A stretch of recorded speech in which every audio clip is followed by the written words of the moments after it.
Strap in for Season 2 of African Roots, brought to you by DW. We discover how individuals from across Africa shape the continent. I'm Cai Nebe. And I'm Laila Johnson-Salami. Woo! It's Season 2, Laila. Yes, it is. Well, we might as well start African Roots off with a bang. And I've got a great one in that regard. Okay, let's give you a slight drum roll then. Okay, who? It's Amina, the Queen of Zazzau, an almost mythical Hausa warrior whose legions conquered vast territories and greatly expanded her kingdom. Well, welcome to Nigeria, Kai. Yeah, I must say, Laila, Amina is actually known under a few names. Amina of Zazzau, Amina of Zaria, or my personal favorite, the Warrior Queen. And to find out more about her, we must head to northern Nigeria, where Amina led troops and cavalries in the 16th century, at least according to legend.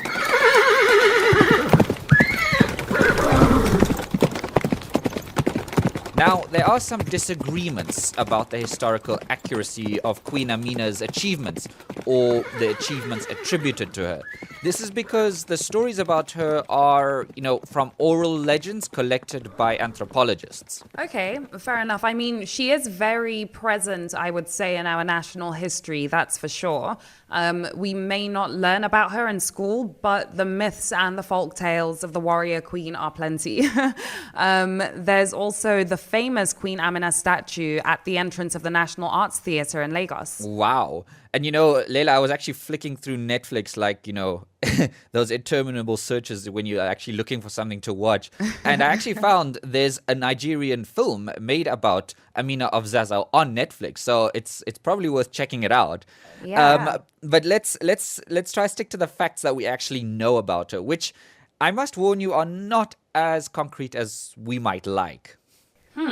Yeah. So Amina is believed to have been born in 1520 into the royal family of Zazzau.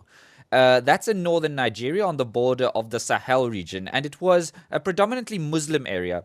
Now, it's important to stress that the region was not exactly peaceful.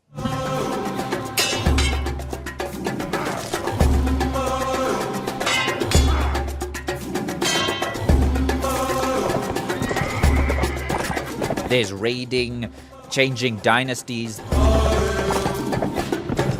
And against this background, Amina became princess and heir to the throne of Zazzau in 1536 when her father Bako Turunku is installed as king.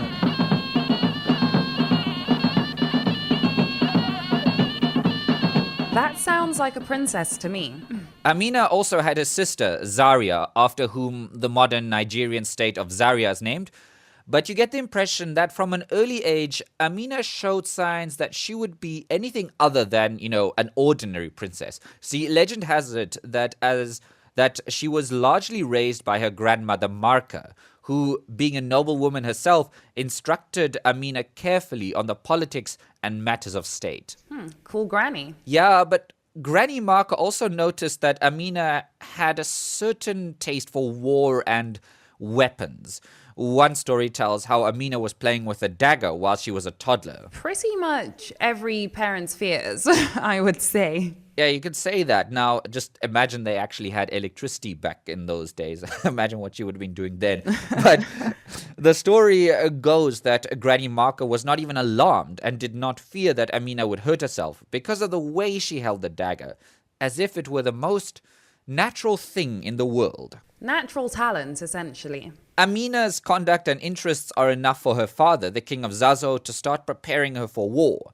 This is according to Ishak Galadima Abdul Karim Tukur, a spokesman at the palace of the Emir of Zazzau. Amina, we have to understand historically, was the eldest daughter, and according to tradition, the eldest son was normally crowned as Madaki of Zazzau. So then it was only Amina and then her immediate sister Zaria. It was after some years that Karama was given birth to, who happens to be the third son of King Bako Turunku. When we say Madaki here in Zazzau, up till today, it means commander-in-chief of the entire armed forces. Amina now combined the two. She is at the same time a princess and at the same time now assumed the position of Madaki. And this is what gave her the courage to be going on raids, on campaigns across the entire northern state. So this is the beginning of the warrior queen. Well, what remains of the legend of Amina of Zazzau? She came to power in about 1588 and reigned as queen for 34 years and expanded the Zazzau kingdom through raiding and keeping enemies at bay across what is now northern Nigeria. While her father's reign was known for relative peace, Queen Amina was known for conquest. I do sense a but coming here, Cai. Yeah, Laila. So part of her legend is her cruelty. One story goes that Amina took a man for herself after each raid, and they were all beheaded the morning after. But there isn't actually that much proof of this. Neither is there proof of an actual marriage. Historians rather describe a relationship of mutual benefits between Amina and her subjects, of course, once they were captured. With the acquisition of more land came labor and, of course, more food. Still, I would say to be on the safe side, it seems, let's say, wise not to cross Amina. Certainly. And when Amina conquered new lands and people in return for their loyalty, Amina didn't make her subjects entirely slaves. Not entirely sure that's exactly a compromise. Yeah, remember we're talking about a time and a society where slavery was practiced. So what Amina was doing was not out of the ordinary, and she offered her subjects protection by building walls and digging trenches around settlements. Now, this is actually significant because these earthen walls are one of the things that historians point to as proof that Amina existed. They are sometimes even known as Amina's walls. Interesting. And these walls, were they for protection or to keep people in? Well, they were for defense. Actually, Amina of Zazzau is also known for opening up trade routes, not just within Nigeria, but across the Sahara Desert. With so much of northern Nigeria under her control, subjects could now travel further and had more opportunities to trade and use commodities that they may otherwise never have encountered. That's at least according to Ishaq Galadima. Almost all the land conquered by Amina, beside the walling, she used to dig wells just for the people to get water. You see, this is another humanitarian service. It is not only the war, but she is there to add value to life of people that are living in remote areas, in forests and hamlets, far away from the cities and civilization. Because most of this land, or most of these towns, small towns, villages and hamlets and what have you, then we are always prone to attacks and what have you, from both wild animals and the human as well.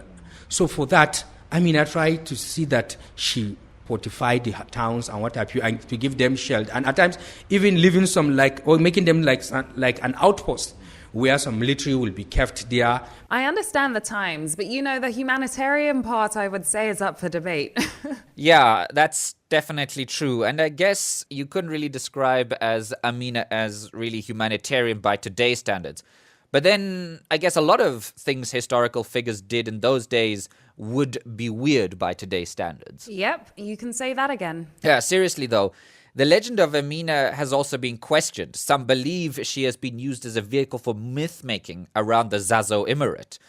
Dr. Shwaibo Shehu Aliu, a senior research fellow at Ahmadu Bello University, explains. Queen Amina has contributed significantly in the development of the political history, on the social history, on the economic history of the Zazzau Emirate. Indeed, she was more accredited with the expansion of the then kingdom of Zazzau. She was also accredited with the building of so many walls in Katsina, in Kebbi, in so many other areas.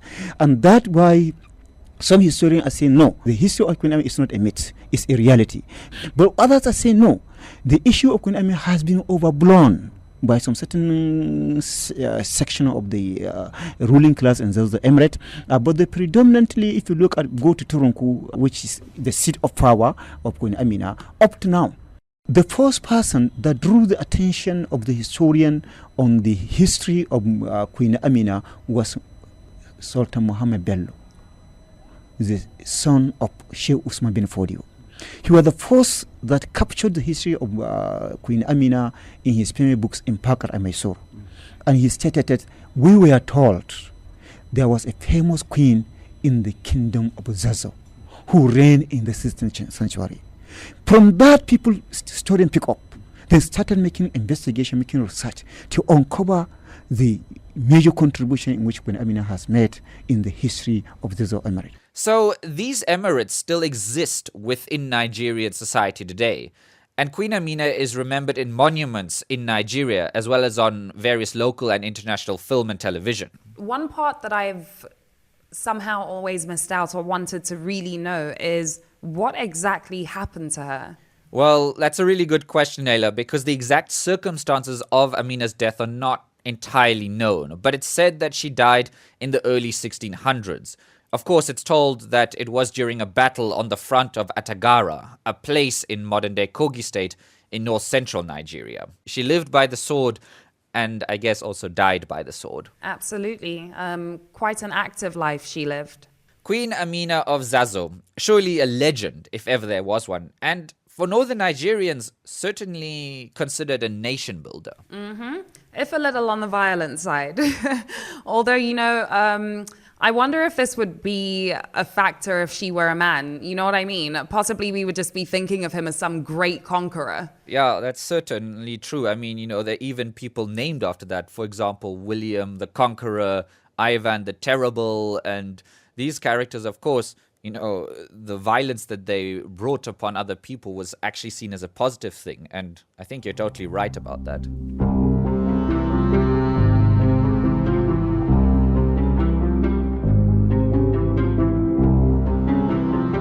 When we come back, we will meet a heroine who was forced into a desperate choice.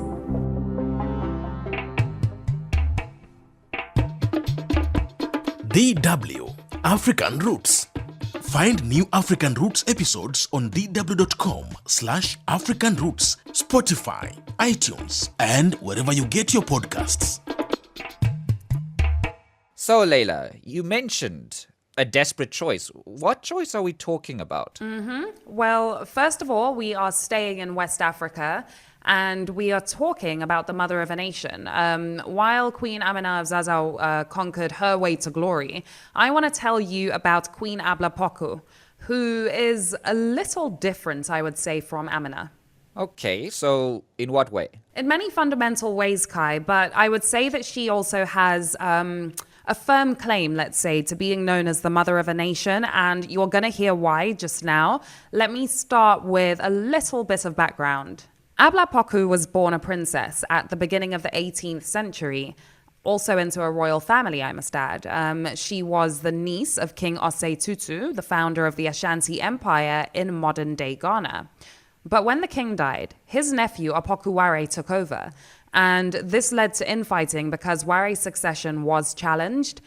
Dakon, Abla Pokou's second brother, was killed, and from that moment on, Abla Pokou felt under threat. So, threatened how? Like, what happened? So she went into exile, but gathered her court and followers, and Dakon's loyalists as well. They fled the Ashanti kingdom. Kwame Renealu, a history professor at the Université Félix Houphouët-Boigny, describes the tough, tense climate that Queen Pokou faced. Disons, c'est elle qui était à la tête de tous ceux qui n'ont pas accepté que la succession. She was at the head of all the people who did not accept that Osei Tutu, the first king of the Ashantis, was succeeded by Opoku Ware, his nephew. And she was the one to lead all those dissidents who did not accept that the choice of Opoku Ware. It was her, a woman, who was the leader of that group. Mais c'est elle, une dame, qui coiffait toute cette pyramide-là. Abla Pokou and her followers headed northwest towards present-day Ivory Coast. Now, Cai, bear with me because from now on, things are about to get a little less concrete. Like, less concrete, like Amina of Zazzau, or what? Well, according to legend, once they reached the Como River, which is a natural border between present-day Ghana and Ivory Coast, they found the river at its highest level because of constant rains. So basically it was impassable. Oh dear. So now what? Well, the priest in the entourage communed with the river gods and said the river gods demanded a child be sacrificed to let Abla Pokou and her people cross. The story goes that the queen turned to her people and asked if anyone was ready to sacrifice their child. But as expected, or as one can expect, she was met with a deafening silence. Yeah, I find that unsurprising as well. Yeah. So to save her people, Queen Abla Pokou threw her child into the river. The waters subsided, according to legend, and her people could cross. There are different versions, by the way, of how they crossed the Como River, including one that says large hippos lined up like a bridge so that they could walk over them to the other side. After the crossing, though, Abla Pokou was in tears, as you can imagine. She yelled to her people, Bawuli, which means the child is dead. And it's said that this sentence is the origin of the name for the Bawule people. Today, this royal infanticide is debated by historians, such as Professor Kwame Renealu. La reine Abla Pokou n'a sans doute pas sacrifié un enfant. Parce que les sources Queen Abla Pokou probably did not sacrifice a child. They say that at certain moments of the year, at this spot, the level of the Komoy River is so low you can ford thanks to the rocks that show on the surface. on peut marcher sur ces rochers-là pour traverser le fleuve. I'm more for that. As much as I value heroic acts, but sacrificing one's child, Laila, that sounds like an incredibly hard thing to do. Absolutely. And I think you'll be hard-pressed to find a story about any historical or mythical figure who hasn't had to make a terrible choice. In fact, stories of infanticide aren't that unheard of across religions and geographical regions. It's a dark topic, Cai, but infanticide is a part of our collective history. And Queen Abla Pokou is still celebrated, both in oral and written literature, both across Ghana and Ivory Coast. However, though, it is hard to find representations of her. Unlike with Amina, I guess, no? Exactly. There's no monument nor museum in her memory, apart from a metal statue on the Republique Square in Abidjan. So for the people in the modern Ivorian state today, the story of Queen Abla Pokou is still relatively unknown, or at least hidden. However, for the Bawule people, she remains well respected and an inspiration. Today, Abla Pokou embodies a fascinating and controversial story, I would say. And I guess with both the legends of Amina of Zazzau and Queen Abla Pokou, these are both very controversial stories, you know, if in fact they did happen. Of course, we must keep in mind that myths around them have been told and that they are partly responsible for, you know, preserving their memory. Like the story you told about Queen Abla Pokou, would she still be as renowned as she is today if, you know, this horrible story or this horrible situation she faced was not told? But at the end of the day, I guess we can also see how they have become nation builders. Absolutely. I would say that as well. Definitely both nation builders. The story of Queen Abla Pokou does remind me of a biblical sacrifice. Spot on. Or a biblical river crossing. That's where we will have to leave things for today. African Roots is a cooperation between DW and the Gerda Henkel Foundation. Thanks to Comic Republic in Nigeria for the artwork, and special thanks to our producers Philip Zantner and our voiceover artists. Contributions by Julian Adayi and Pinado Waba. I'm Kai Nebe. And I'm Laila Johnson-Salami. Bye for now.